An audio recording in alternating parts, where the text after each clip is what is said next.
Nous sommes la classe de 4e 6 du collège Bourison.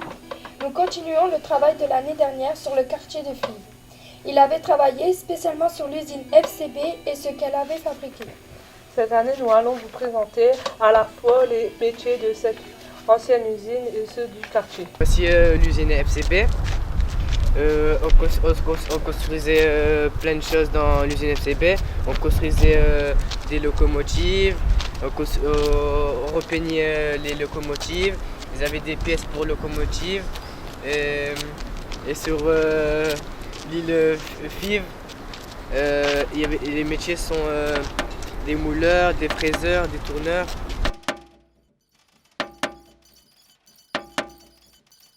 Font les employés avec leurs plans. Alors nous sommes dans le bureau d'études de l'usine de Fives. Une fois que les projets ont mûri dans la tête des techniciens, on passe ce qu'on appelle à la planche à dessin. Donc les dessinateurs et des techniciens vont réaliser le dessin de toutes les pièces qui vont être nécessaires à une locomotive, à un pont, etc. Une fois que ces plans sont faits, ce sont ces mêmes plans qui vont servir dans les usines aux ouvriers pour fabriquer les différentes pièces. Que sont-ils en train de fabriquer ? Alors nous sommes dans l'atelier moulage et les ouvriers qui sont là surveillent la coulée de l'acier ou de la fonte. C'est dans cet atelier que l'on va mouler, qu'on fait les pièces brutes qui seront usinées après en atelier.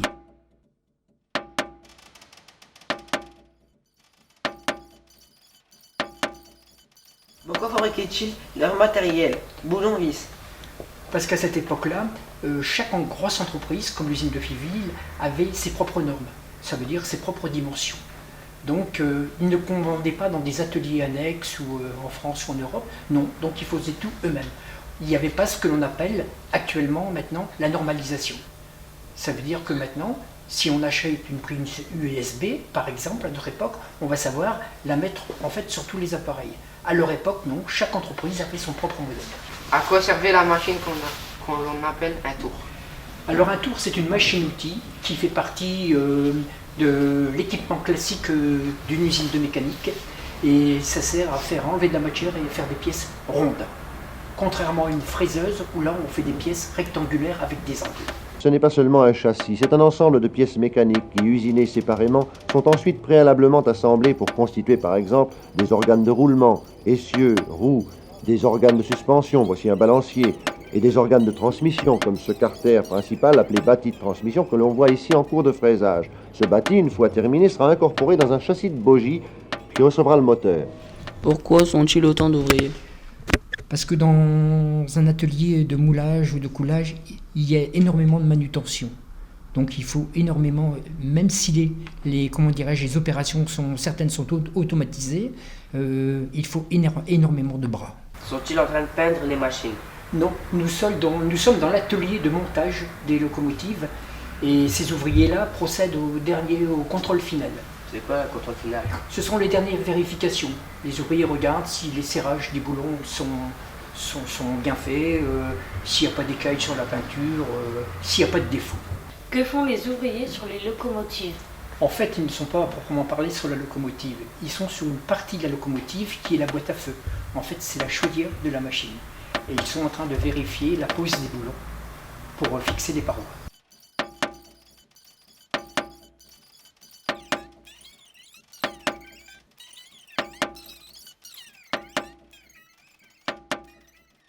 Dans quelles conditions les ouvriers travaillent-ils ?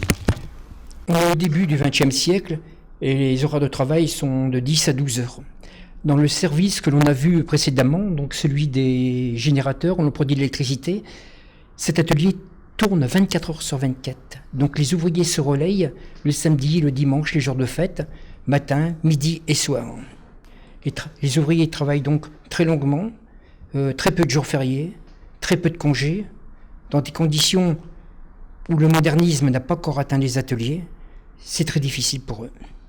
Est-ce que c'était dangereux comme travail ? Oui, dans la métallurgie, je répète, malgré toutes les normes de sécurité, malgré toutes les précautions, c'est très dangereux et il n'y a pas de risque zéro.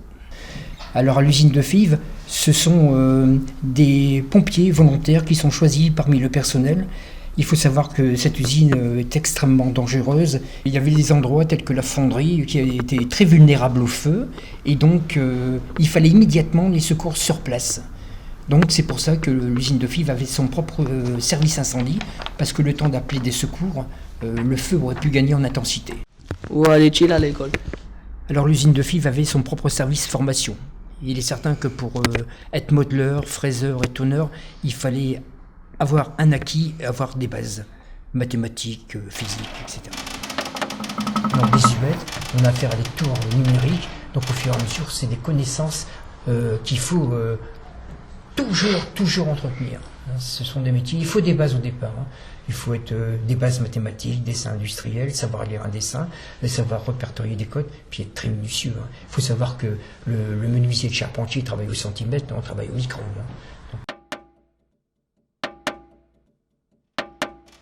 Bonjour, est-ce que vous voulez vous présenter? Voilà, je m'appelle André Lagoët, je suis retraité et j'appartiens au patrimoine de Fives. Donc, je me suis intéressé à l'histoire de Fives et puis un petit peu de l'île aussi, du fait que j'ai habité l'île pendant une vingtaine d'années.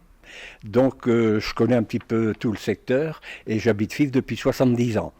Francis Cateux, président de l'association Mémoire et Patrimoine de Fives. Qu'y avait-il comme métier dans Fives avant? Alors, les métiers, beaucoup d'artisanat et de petites entreprises. Naturellement, il y avait l'usine de Fives et le chemin de fer et le textile qui avaient des entreprises assez importantes, mais une grande quantité de petits artisans ou de petites entreprises concernant notamment le bâtiment. Il y avait comment on appelle ça, Maréchal Ferrand, il y avait des petites entreprises de mécanique générale, il y avait des maçons, il y avait des plâtriers, il y avait des fabriques de meubles. C'est quoi Maréchal Ferrand? Alors Maréchal Ferrand est chargé, comme son nom l'indique, de ferrer les sabots des chevaux. Parce que les chevaux, leurs sabots, à force de marcher, finissent par s'user. Alors pour éviter qu'il y ait une usure trop importante du sabot du cheval, on mettait des fers. Alors ça existait, Maréchal Ferrand, ça existait en ville, parce que beaucoup de voitures de livraison étaient tirées par des chevaux. Ça existait à la campagne aussi. Les cultivateurs faisaient ferrer les pattes de leurs chevaux pour les travaux dans les champs ou bien conduire sur les routes des chariots. Ce qu'il faut signaler, c'est que le fer à cheval était façonné complètement par le forgeron, par le maréchal Ferrand. C'est ça. C'était une barre d'acier qui arrivait, il la formait exactement, il faisait des trous pour passer les rivets, les grands clous qu'il mettait dans les sabots de chevaux. Y avait-il d'autres métiers? Bon, oui, beaucoup. Il y avait le rémouleur. Alors il avait une petite charrette avec un toit. Et puis il y avait à l'intérieur de la charrette, il y avait un petit bac dans lequel tournait une meule une meule. Hein. Et alors il faisait marcher la meule, il y avait des pédales, et ça faisait un genre de bielle. Alors la meule faisait tourner la meule, et puis avec ça, il y avait une petite planchette qu'il mettait sur son brancard qui était assez gros, et puis s'asseyait, et puis alors il affûtait les couteaux, et puis les ciseaux, soit il passait chez les commerçants, les bouchers charcutiers, les coiffeurs, même des particuliers donnaient leurs couteaux pour réaffûter. Pouvez-vous nous parler des métiers qui ont disparu? Bon, je peux parler du marchand de chiffon, marchand d'os, marchand de peau de lapin. C'est une personne qui passait avec une baladeuse, c'est-à-dire avec une voiture à bras, qui ramassait les chiffons, les os de volaille, Chez les boucheries, les boucheries, et les peaux de lapin. Les os étaient revendus et refondus pour faire de la colle. Les peaux de lapin, je ne sais pas, peut-être qu'ils faisaient Les peaux de lapin, c'est des fourrures avec, ou je peut-être, sais pas, oui, peut-être des fourrures. Et les chiffons, ils étaient revendus aussi. Et quand on donnait un certain poids, il y avait ce monsieur qui avait des jouets qui pendaient avec une ficelle autour de sa baladeuse, et on choisissait le jouet qu'on voulait vis-à-vis de ce qu'on avait donné comme marchandise.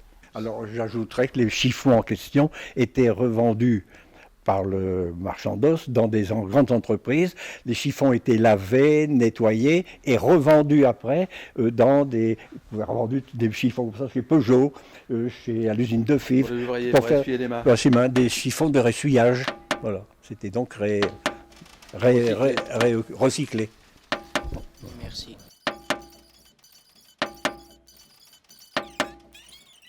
Dans quelle entreprise travaillait-il? Peugeot Fives. l'automobile Peugeot à Fives qui se trouvait rue Gutenberg. Que faisiez-vous comme métier? Alors j'étais affûteur. Qu'est-ce que c'est qu'affûteur? Affûteur, ça consiste à mettre des outils en forme pour travailler sur les pièces de moteur. J'ai été à l'école pour apprendre votre métier. Alors le métier d'affûteur, justement, il n'y a pas de formation professionnelle. C'est un métier qui s'apprend sur le tas. C'est-à-dire qu'on apprend, c'est les anciens qui nous transmettent leur savoir-faire. Et il n'y a absolument pas d'école pour ça. Ça consiste simplement, une fois que l'outil a fait son travail, il revient à l'affûtage, on le remet en forme, on le réaffûte pour qu'il coupe encore un peu plus, pour dire de former une pièce et les pièces de moteur de voiture. Et j'ai travaillé dans une usine, je vous parle après pour pas trop rentrer dans tous les détails, où j'ai été responsable du planning de fabrication. On fabriquait des moteurs électriques, c'était une petite usine rue Coustou. On était une trentaine et moi je m'occupais du comment on appelle ça, donc de la fabrication au point de vue planning, c'est-à-dire préparer le travail pour le personnel, les prix de revient de main d'œuvre, contrôle des magasins, c'était donc tout ça, j'avais un rôle un petit peu d'agent de maîtrise. Est-ce que les femmes travaillaient? Beaucoup de femmes travaillaient, pas toutes, mais beaucoup de femmes travaillaient. En usine, notamment, dans le textile. Et puis, c'était surtout dans le textile. Certaines travaillaient en mécanique, mais pas beaucoup. J'en ai connu quelques-unes, là. Mais sinon, c'était surtout dans le textile. Mais la plupart des femmes ne travaillaient pas. Même les femmes dont le mari n'était qu'un simple ouvrier, si je puis dire, aux manœuvres, ben, les femmes, elles rachetaient ses ailes.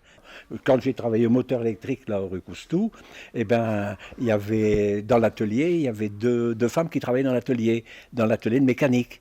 Mais il y avait l'atelier de bobinage, où là, à peu de choses près, c'était tous des femmes, là. Mais c'était dans les années 70 par là, hein. Même avant, 50, 60, pendant la guerre, beaucoup de femmes ont travaillé. L'homme était parti, était mobilisé, puis après il y a eu quand même à peu près 2 millions de prisonniers. Il fallait bien les remplacer, hein. Et encore, ça a été pendant la guerre de 14, ça a été, mes parents impliqués, pendant la guerre de 14, il y a eu plus que ça, avec les mobilisés. Là, c'était pas les prisonniers, c'était les mobilisés. Il y a des femmes qui conduisaient des tramways, des tas de choses comme ça, quoi. Dans les usines aussi, mécaniciennes, tourneuses. On était obligé de compenser le départ des hommes. Le départ des hommes, ce sont les périodes difficiles de guerre, entre autres, qui ont obligé, si on peut dire, les femmes à se mettre au travail, quoi. Alors un petit peu à la fois, ça a bougé, puis il y a eu des écoles techniques qui se sont créées, des femmes sont allées à l'école technique, et puis alors, ce qui fait que maintenant, une chose que j'ai pas connue dans mon jeune temps, des femmes ingénieurs, techniciennes. Nous espérons que le documentaire vous a apporté des informations sur les métiers de Fives. Au revoir à tous.